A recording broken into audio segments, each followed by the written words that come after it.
Kasus positif COVID-19 di Sumatera Utara meningkat sebanyak 15 kasus, menjadi total 250 kasus. Tim penyidik Polda Sumatera Utara menyelidiki dugaan penyimpangan penyaluran bantuan sosial di Kabupaten Toba. Wakil Ketua Komisi 6 DPR RI, Martin Manurung, menyalurkan bantuan APD ke sejumlah rumah sakit.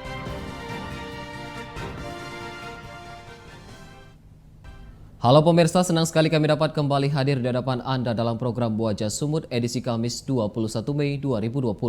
Selain 3 berita utama tadi, kami juga telah menyiapkan informasi menarik lainnya selama 30 menit ke depan. Bersama saya, Dana Pangaribuan, inilah Wajah Sumut selengkapnya.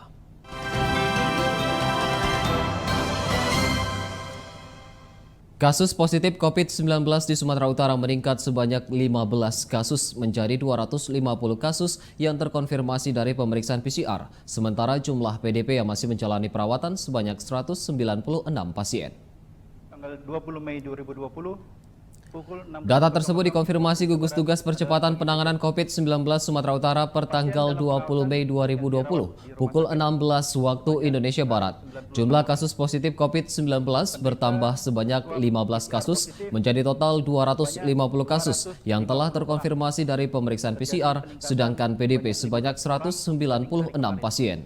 Sementara kasus positif yang meninggal dunia mencapai 30 orang dan yang telah dinyatakan sembuh dari COVID-19 sebanyak 74 orang. Dan penderita sembuh masih bertahan sebanyak 74 orang. Pasien dalam pengawasan yang dirawat di rumah sakit sebanyak 196 orang. Penderita swab PCR positif sebanyak 250 orang. Terjadi peningkatan sebanyak 15 orang dibanding hari kemarin. Penderita COVID meninggal sebanyak 30 orang, bertambah 1 orang dibanding hari kemarin. Dan penderita sembuh masih bertahan sebanyak 74 orang. Pemerintah Kota Binjai bersama tim gugus tugas COVID-19 melakukan pemeriksaan rapid test selama beberapa hari di sejumlah lokasi keramaian di Kota Binjai. Dari 800 warga yang dilakukan rapid test secara random, 27 diantaranya terindikasi reaktif COVID-19 dan harus menjalani karantina. Dari 27 orang yang teridentifikasi reaktif COVID-19, 21 orang merupakan warga Kota Binjai dan 6 orang lainnya warga Kabupaten Langkat dan warga Kota Medan. Untuk warga Kota Binjai yang terindikasi reaktif COVID-19 dilakukan karantina, sedangkan kepada warga Kabupaten Langkat dan Kota Medan yang terindikasi diserahkan kepada posko gugus tugas daerah masing-masing. Kepala Bidang Pengendalian dan Pemberantasan Penyakit Dinas Kesehatan Kota Binjai Muhammad Indra Tarigan mengatakan kepada 21 orang warga Kota Binjai yang teridentifikasi reaktif COVID-19 akan dilakukan uji swab guna memastikan apakah yang bersangkutan terpapar COVID-19. Seluruh hasil spesimen akan diserahkan ke Dinas Kesehatan Provinsi Sumatera Utara untuk selanjutnya dilakukan pemeriksaan di Laboratorium Rumah Sakit USU Medan. Warga diminta mematuhi protokol penanganan COVID-19 agar penyebaran COVID-19 bisa diminimalisir.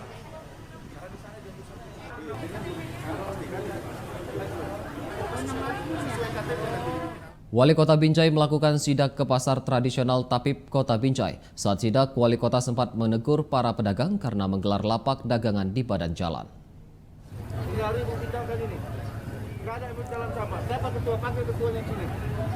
Wali Kota Binjai Muhammad Idaham menegur dan memarahi pedagang karena berjualan di badan jalan hingga membuat akses jalan menjadi sempit untuk dilalui. Selain dipenuhi para pedagang, sebagian akses jalan juga digunakan untuk parkir kendaraan. Akibatnya warga berdesakan dan mengabaikan aturan physical distancing yang dianjurkan pemerintah. Wali Kota kemudian meminta petugas Satpol PP menertibkan lapak para pedagang agar akses warga yang berbelanja bisa lancar. Kedatangan Wali Kota ke pasar tradisional Tapip Kota Binjai untuk melaksanakan rapid test kepada warga dan para pedagang karena masih banyak ditemukan warga yang tidak menggunakan masker dan mengabaikan penerapan physical distancing. Wali Kota berharap warga Kota Binjai mematuhi aturan yang dikeluarkan pemerintah guna memutus rantai penyebaran COVID-19. Sebelumnya sebanyak 27 warga Kota Binjai teridentifikasi reaktif COVID-19 dari hasil rapid test massal yang dilakukan di sejumlah titik keramaian di Kota Binjai dalam 3 hari belakangan ini.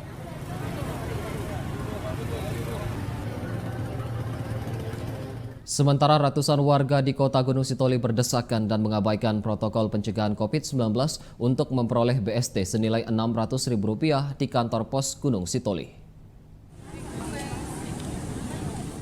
Beginilah situasi penyaluran BST senilai Rp600.000 dari Kementerian Sosial di depan kantor pos kota Gunung Sitoli. Ratusan warga terlihat berdesakan untuk memperoleh bantuan sosial tersebut. Akibatnya, warga mengabaikan protokol pencegahan COVID-19 dengan tidak menjaga jarak, meskipun petugas keamanan berulang kali menghimbau warga. Menurut Kepala Kantor Pos Cabang Gunung Sitoli, Akdin Samosir, kerumunan terjadi karena warga tidak sabar menunggu jadwal penyaluran BST sehingga mereka datang lebih awal. Akdin menambahkan bahwa penyaluran BST di Nias Selatan dilakukan penundaan sementara dengan pencairan dilakukan sekaligus selama 3 bulan dikarenakan kondisi wilayah yang jauh sehingga penyaluran akan dilakukan dengan mendatangi masing-masing desa. Bantuan sosial tunai ini sudah disalurkan kepada 4.650 dari 32.222 keluarga penerima manfaat atau KPM di 5 kabupaten kota sekepulauan Nias, yakni Kota Gunung Sitoli, Kabupaten Nias, Nias Utara, Nias Selatan, dan Nias Barat. Nias Selatan kita akan tunda dulu karena rencana kita untuk Nias Selatan akan kita lakukan sekaligus 3 periode. Kita sudah membuat jadwal per desa, per jam juga. Jadi kadang-kadang masyarakat kita belum waktunya mereka sudah datang. Jadi terus terang kami sudah membuat jadwal per hari, per desa. Pemirsa, usai jeda akan hadir informasi mengenai tim penyidik Polda Sumatera Utara menyelidiki dugaan penyimpangan penyaluran bantuan sosial di Kabupaten Toba. Tetaplah bersama kami.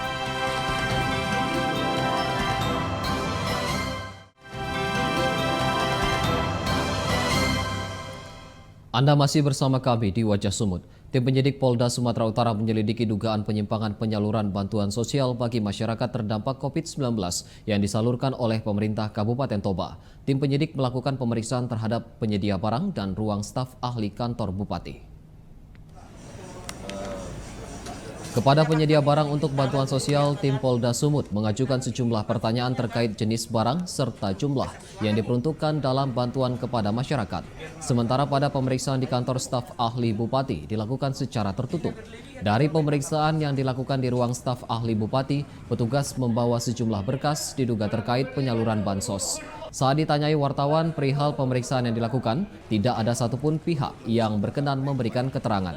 Sementara Bupati Toba Darwin Siagian saat dikonfirmasi membenarkan adanya pemeriksaan yang dilakukan pihak kepolisian terkait dugaan penyimpangan penyaluran bantuan sosial bagi masyarakat terdampak COVID-19 di Kabupaten Toba. Sebelumnya, warga penerima bantuan sosial mengeluhkan kualitas beras bantuan yang disalurkan Pemkab Toba bukanlah beras premium yang dinilai tidak layak konsumsi karena mengeluarkan bau dan berwarna kusam. Resmi dari Polda yang datang, Pak? Ada tadi dari Intel ya, dari Intel, dan kita sudah jelaskan semua prosedurnya dan kita sudah jawab bahwa sampai dengan sekarang belum ada pembayaran, masih dalam proses semua. Tapi kita sudah ada beberapa data tadi yang diminta, ya kita sudah sampaikan ke mereka. Terkait beras yang bersekutu itu, Pak, gimana? Nah, itu saya nggak tahu tuh, tanya ke orang yang penyedia. Kasus dugaan pemalsuan surat kerja yang melibatkan mantan pekerja dan Direktur HRD Sivi Sarparila kembali digelar di Aula Cabang Kejaksaan Tinggi Negeri Labuhan Deli. Dalam persidangan terjadi perdebatan antara pelapor dengan kuasa hukum terdakwa terkait pertanyaan kerugian yang dialami perusahaan.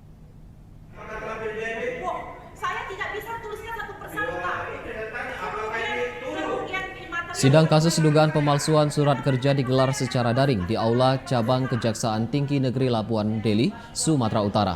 Adapun agenda persidangan mendengarkan keterangan saksi Dewi Kartika dan pembacaan pledoi untuk terdakwa Marjoko. Saksi dari pihak Disnaker dihadirkan guna memberikan keterangan terkait pemalsuan surat kerja yang dikeluarkan terdakwa dari berkas pribadi kepada saksi untuk pengurusan uang pesangon. Terjadi perdebatan antara pelapor dengan kuasa hukum terdakwa saat ditanyakan kerugian yang dialami perusahaan. Kepala Bidang Hubungan Industri Disnaker Deli Serdang menyebut PT Serbaguna selaku pemberi kerja tidak melaporkan kegiatan dan pekerjaan perusahaan kepada pihak ketiga, yakni Sivi Sarparila kepada Disnaker, sehingga perjanjian kontrak kerja terdapat terhadap karyawan belum terdata di Dinsnaker. Usai mendengar pernyataan saksi, Majelis Hakim menunda sidang hingga pekan depan guna mendengarkan agenda dari jaksa penuntut umum.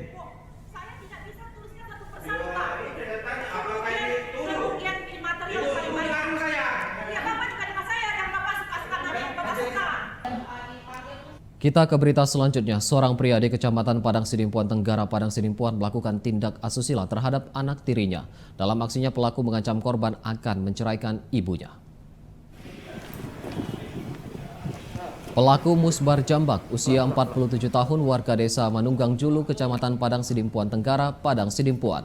Pelaku ditangkap dan diserahkan ke unit pelayanan anak dan perempuan Polres Padang Sidimpuan terkait kasus tindak asusila terhadap anak tirinya. Kasus ini terungkap setelah korban melahirkan dan diketahui sang ibu yang kemudian melaporkan kejadian tersebut ke polisi. Berdasarkan pemeriksaan, Musbar mengaku melakukan tindak asusila kepada korban dengan modus akan menceraikan ibu korban bila kemauannya tidak dituruti. Jadi awal mula yang ketahuannya perkara ini karena si anak mengeluh sakit ke perut sama ibu kandungnya dan sering ke kamar mandi. Pas setelah sampai di kamar mandi, datang orang tua si korban, tiba-tiba udah lahir anak. Udah lahir anak, ya orang tuanya sebagai orang tua terkejut melihat ada. Pandemi COVID-19 yang melanda berdampak pada perekonomian masyarakat, khususnya pada para pekerja yang terpaksa di PHK. Seperti yang dialami seorang wanita lansia berusia 55 tahun di Kecamatan Sebamban, Serdang Bedagai, yang di PHK dari pekerjaannya sebagai penggoreng tahu dan mengharapkan bantuan dermawan serta pemerintah. Beginilah keseharian Ibu Rini, seorang wanita lansia yang berusia 55 tahun, warga Dusun 5 Pasar Serong, Desa Sukadamai, Kecamatan Sebamban, Serdang Bedagai. Ia menumpang tinggal di rumah sang adik, di mana Ibu Rini yang mengidap penyakit gangguan ginjal telah di-PHK dari pekerjaannya sebagai penggoreng tahu akibat sepinya pesanan tahu di tengah pandemi COVID-19. Rini mengatakan semasa ia masih bekerja, ia mampu mendapatkan penghasilan antara Rp120.000 hingga Rp140.000 per minggunya. Saat ini untuk memenuhi kebutuhan harian, Rini telah menjual seluruh ternak unggas miliknya. Rini hanya bisa berharap ada perhatian dan bantuan yang dapat diberikan dermawan dan pemerintah di tengah sulitnya perekonomian akibat pandemi COVID-19, karena hingga saat ini dirinya belum pernah mendapatkan bantuan. Ada bantuan yang minta dibantu gitu. Sebelumnya memang kerja goreng. Satu minggu itu 2 hari. Berapa dapatnya, Bu? Paling ya 120, 140 itu 2 hari. Jadi itu digunakan Untuk 1 minggu makan. Jadi selama musim virus corona ini pernah nggak dapat bantuan apa? Nggak pernah, Pak. Nggak pernah ya? Nggak pernah. Dari kepala desa atau apa pernah nggak diusulkan bantuan? Belum ada. Belum ada. Usai jeda kami akan kembali dengan informasi mengenai Wakil Ketua Komisi 6 DPR RI, Martin Manurung, menyalurkan bantuan APD ke sejumlah rumah sakit. Tetaplah bersama kami.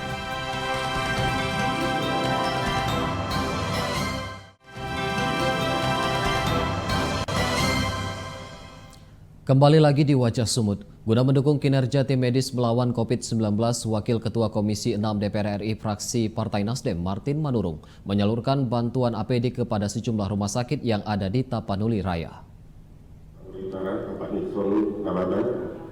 Penyerahan bantuan disaksikan langsung Wakil Ketua Komisi 6 DPR RI fraksi Partai Nasdem, Martin Manurung, melalui video conference. Adapun bantuan yang terdiri dari 22 set APD, 225 APD coverall, 5.600 masker medik, dan 43 pasang sepatu medik. Bantuan tersebut disalurkan kepada tim medis di seluruh rumah sakit yang ada di 4 kabupaten di Tapanuli Raya, yaitu Kabupaten Toba, Tapanuli Utara, Humbang Asundutan, dan Samosir. Bupati Samosir dan Bupati Tapanuli Utara mengapresiasi penyaluran bantuan APD yang diberikan. Sementara Martin Manurung menyampaikan, melawan pandemi COVID-19 merupakan tanggung jawab bersama dan APD yang diberikan dapat memberi semangat kepada tim medis. Karena COVID-19 ini tidak bisa dihadapi sendirian. Pasti Pak Bupati juga tidak akan kuat Pemkab menghadapi ini sendirian. Kami juga pasti wakil-wakil rakyat ini tidak akan kuat. BUMN pun tidak akan kuat menghadapi sendirian.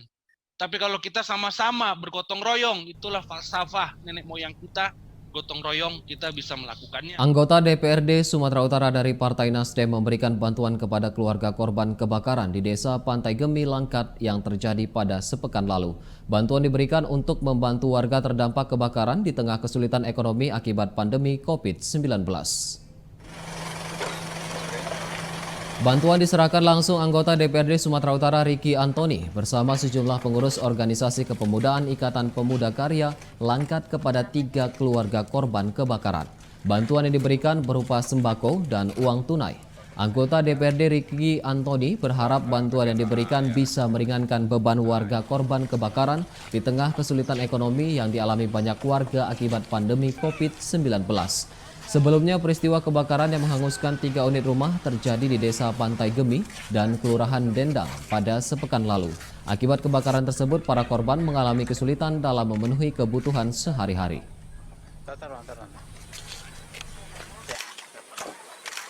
Maka kami mencoba datang dan sedikit membawa bantuan untuk keluarga para korban. Kami sebagai keluarga besar IPK mengucapkan turut berbelasungkawa atas musibah ini. Semoga keluarga diberi ketabahan dan kekuatan oleh Allah Subhanahu wa Ta'ala, Tuhan Yang Maha Esa. Sementara di tempat lain, pengurus PDIP Sumatera Utara memberikan bantuan kepada sejumlah panti asuhan di Kota Medan. Sejumlah panti asuhan di beberapa daerah mengalami kesulitan karena berkurangnya donasi dari para donatur akibat pandemi COVID-19. Pengurus PDIP Sumatera Utara sebelumnya telah melakukan pendataan terhadap sejumlah panti asuhan yang mengalami kesulitan di tengah pandemi COVID-19. Dari pendataan tersebut, PDIP Sumut kemudian menyalurkan bantuan sembako untuk membantu pemenuhan kebutuhan para penghuni panti. Menurut pengurus PDIP Sumut, Tengku Aswan Jaya mengatakan penyaluran bantuan akan dilakukan secara bertahap dan berkelanjutan. Selama masa pandemi COVID-19, banyak panti asuhan yang mengalami kesulitan dikarenakan minimnya bantuan yang diberikan pemerintah maupun para donatur. Sebagian panti asuhan bahkan telah memulangkan puluhan penghuninya kembali ke keluarga masing-masing karena mengalami kesulitan pembiayaan untuk memenuhi kebutuhan makan sehari-hari. Bantuan yang diberikan PDIP Sumut diharapkan bisa meringankan beban panti asuhan dalam memenuhi kebutuhan mereka.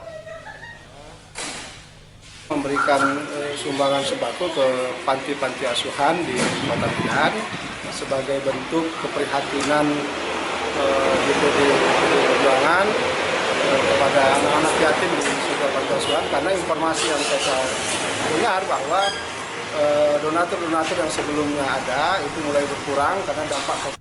Seorang bocah berusia 4 tahun di Kelurahan Selat Tanjung Medan, Kecamatan Datuk, Bandar Timur, Tanjung Balai, menderita gangguan saraf pada usus besar sehingga mengalami kesulitan untuk buang air besar.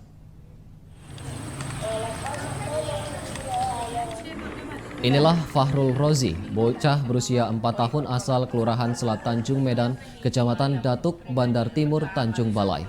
Fahrul didiagnosa menderita gangguan saraf pada usus besarnya, sehingga ia mengalami kesulitan untuk buang air besar atau disebut megakolon kongenital. Akibat keterbatasan ekonomi keluarga, Fahrul tidak dapat menjalani operasi lanjutan melalui prosedur duhamel dan potong stam setelah dilakukan kolostomi sekitar 4 tahun lalu. Sang ibu Sri Anita mengaku tidak mampu untuk membayar biaya operasi dan mengharapkan bantuan dari dermawan. Sementara itu, Polres Tanjung Balai yang mengetahui kondisi Fahrul Rozi telah menyalurkan bantuan sembako dan tali asih guna meringankan beban keluarga mereka. Jangan di pasar situ pun tak mau, dia diangkat ini kakinya ini. Oji cepat sembuh ya. Amin. Dia kata dokter memang ini, kalau dalam bahasa medisnya hisprung namanya. Anusnya ini apa? Sinjang. Memang kok tak bisa dari bawah disalurkan, operasi lah untuk sementara buat pantat buatan di samping. Dari umur 5 bulan. Nah, 25 bulan dari operasi sampai sekarang nih lah, di situlah. Harapannya kalau bisa memang dari pemerintah, sehat anak saya ditolongkan orang itu, karena apapun caranya. Dan informasi tersebut sekaligus menjadi penutup Wajah Semut edisi hari ini. Saya Dana Pangaribuan beserta kru yang bertugas mengucapkan terima kasih atas perhatian Anda dan sampai jumpa.